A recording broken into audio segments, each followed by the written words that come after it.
Okay, so after the joy of getting it going at least, on to solving those isolation errors.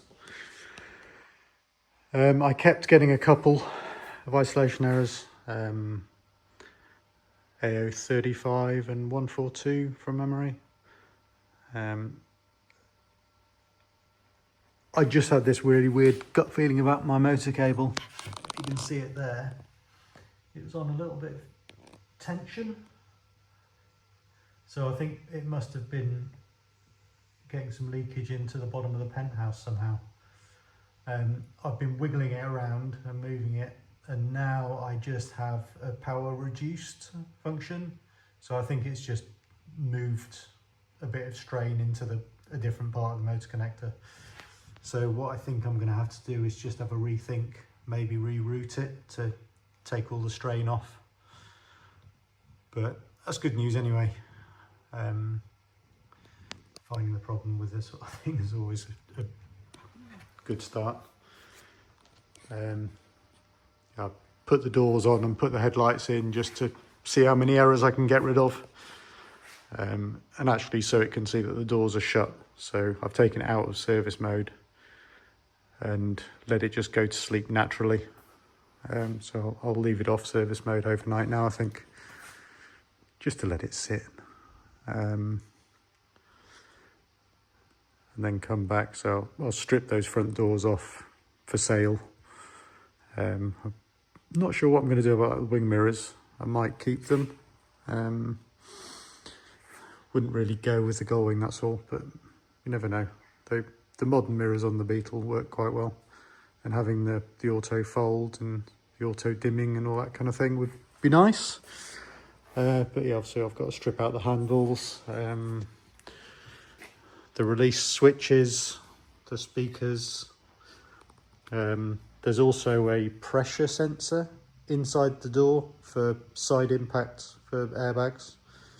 So I'll recover that and hide it somewhere, maybe even in the doors. And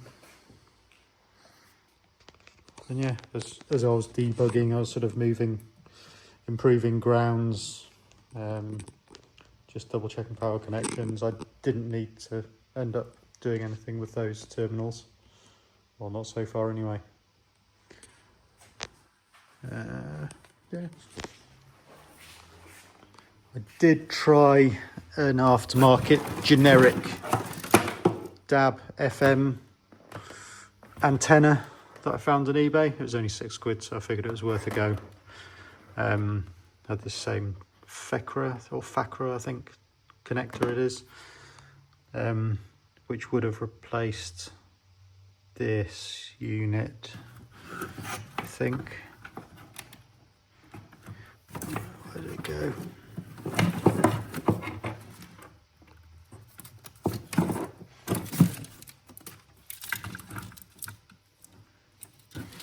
Oh no, it's over here.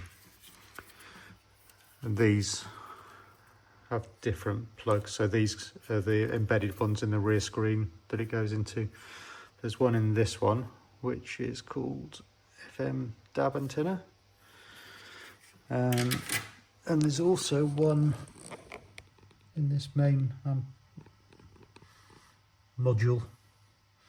So I think that must have gone into the other side of the screen, the rear screen. So I'll just have to find some more of those connectors and just have some simple wire the right length or something coming out. Okay, so that's the first door stripped. Lots of bloody knuckles from awkward clips inside the door. Had to destroy this door panel to get the release button switch.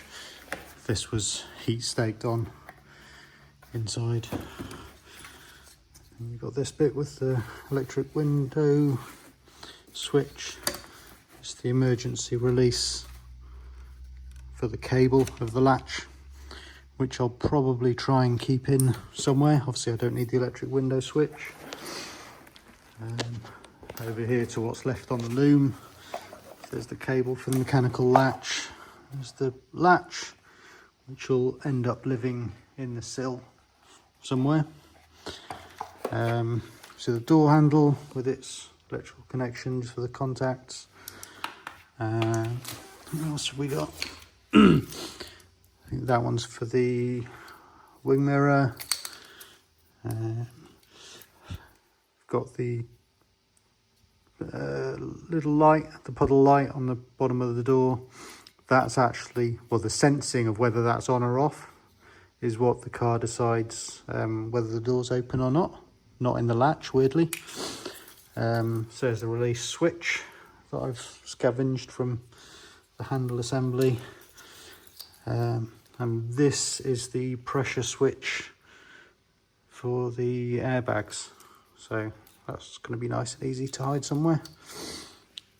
That's the electric window motor. Can't remember what that one is. But yeah, not too horrendous. Probably simplify it down a little bit still. So yeah.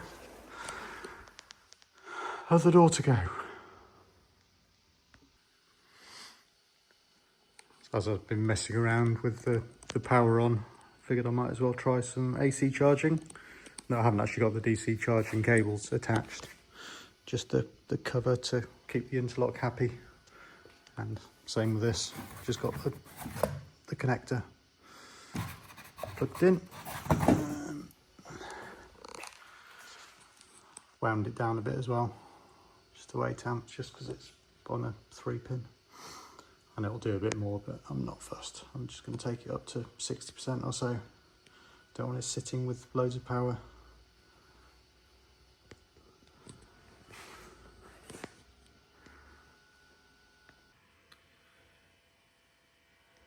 So I've been doing some tidying up of the loom, putting a bit of extra insulation around that motor harness. I've still got this acceleration and top speed reduced and power limited. So in code wise, BMS 827 and the 170. So what I believe the issue is this one, there's a counter. So it will stay until it's either set by a Tesla official service mode like Toolbox, or if there are enough counts of it being good afterwards. So I think that's what we'll probably end up doing. But if you look here, I'll have to check the internal isolation. So apparently when the contactors are closed, it shows the external, so the HV chain isolation resistance, and as you can see, that's good. All the other parts are actually showing good as well. Everything green straight away. Actually, it's showing HV isolation resistance. I'm not sure if that's the internal. So I think I'm actually okay, and I just need to let it go through quite a few cycles.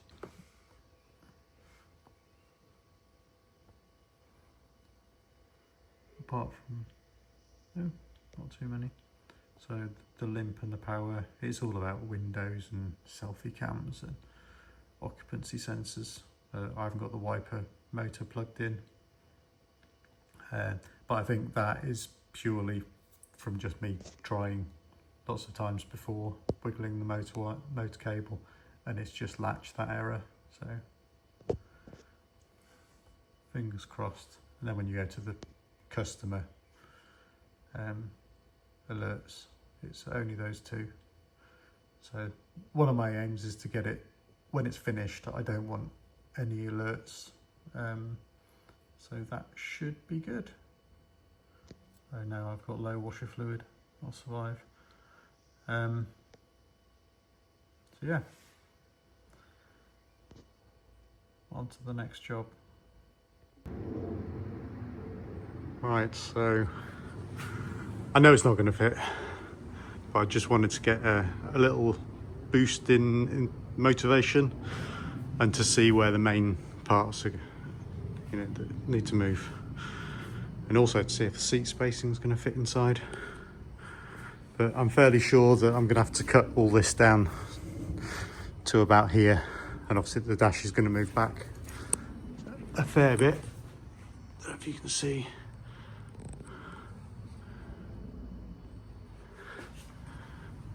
Maybe that's easier.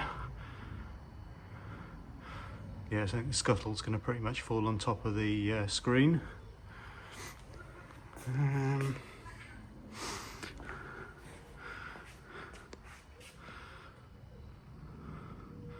The seats can come back a chunk.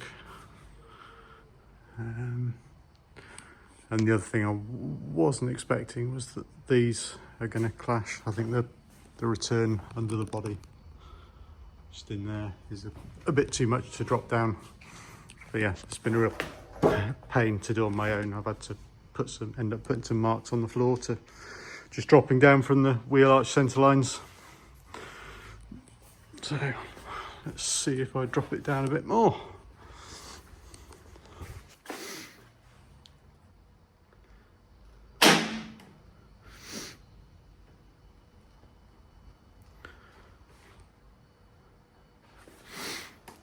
So I don't expect it to go even close really, but this will give me a much better idea.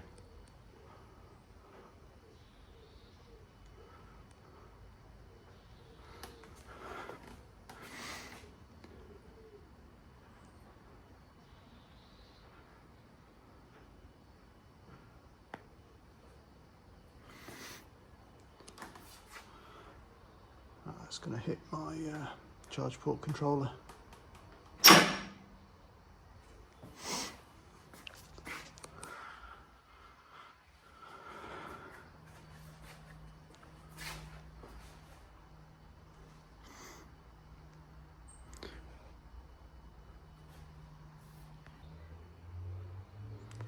Okay, so what I'm pleasantly surprised at is if you put an edge down there.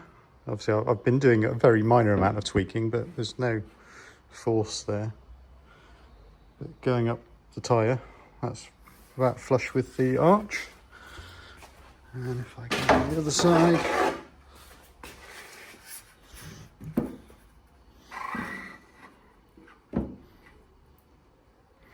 near enough the same.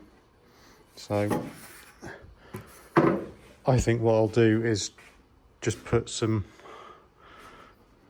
a bit of load on the body sort of around here, and that'll pull this bottom bit out, which will help everywhere.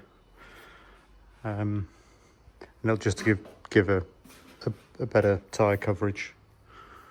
The front, I think because there's more camber change in the front, I need the suspension lower. So maybe that's one of my next jobs, is probably to order up some coilovers. On the rear, they're separate springs. I don't know if you can see. Just about some separate springs and dampers. But you can get adjustable spring seats, and then the full-on coilovers on the front.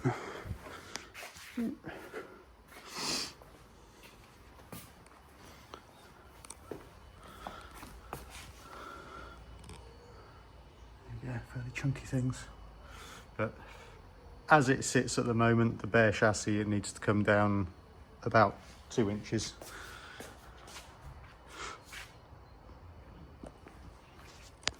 And looking at that, at least for mock-up, I'll just remove the whole of that crash bar structure, and then it should drop down fairly nicely.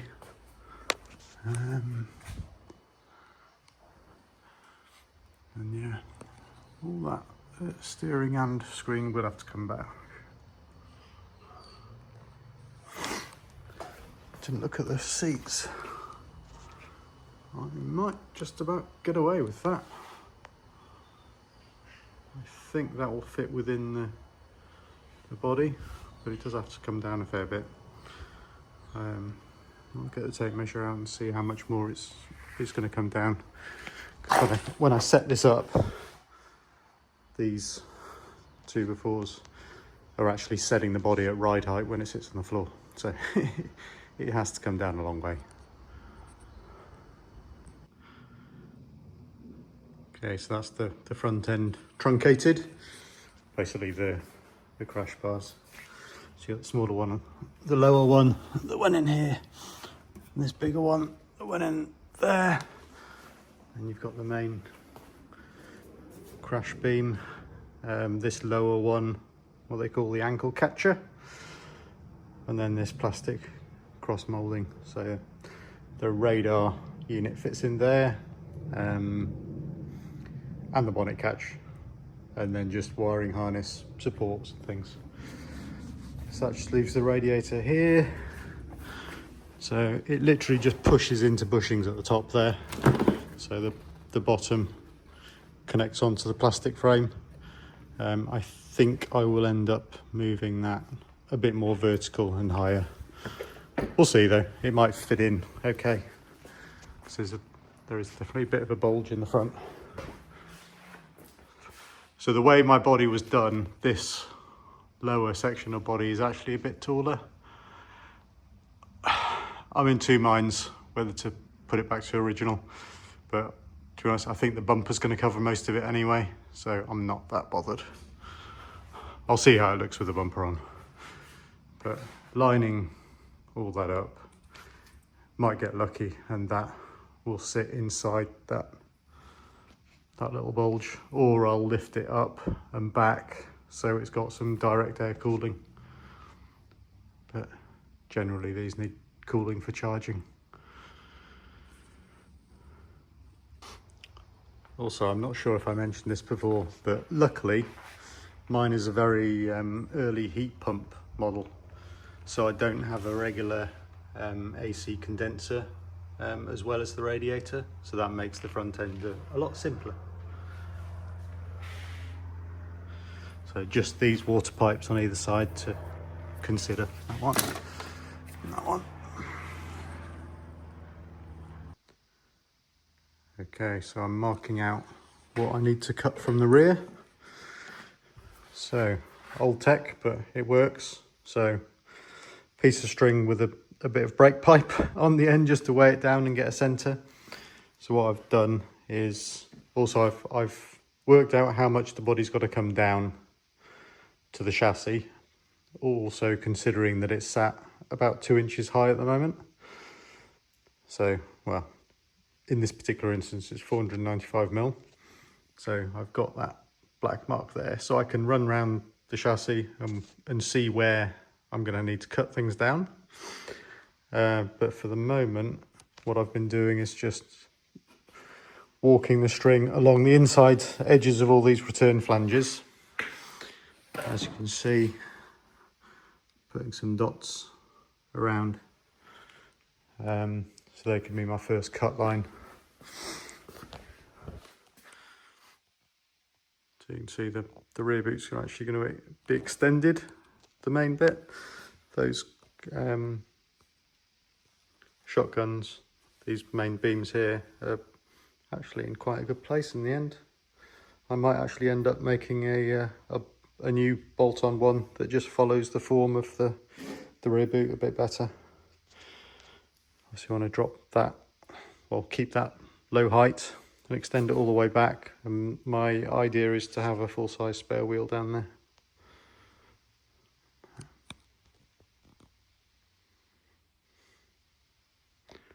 So yeah, lift the body out of the way and start cutting.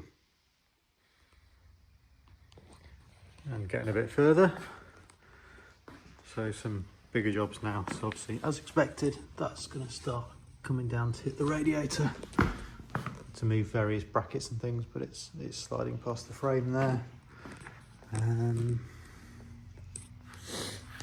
Width-wise, looking promising. And that's as far as I dare go with the screen. I think the next job is to take the dashboard out. Again, a good few inches there.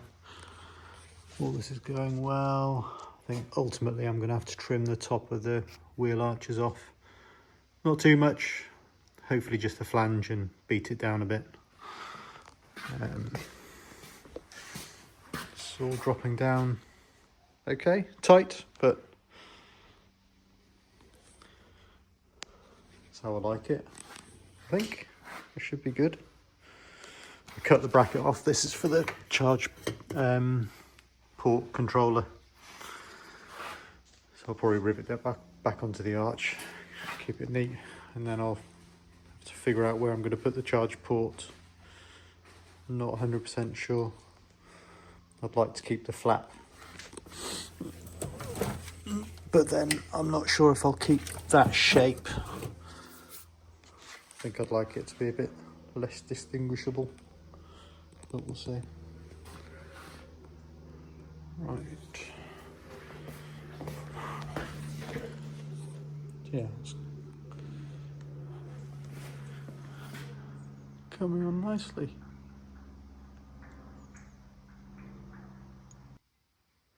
So just putting a bit of board there.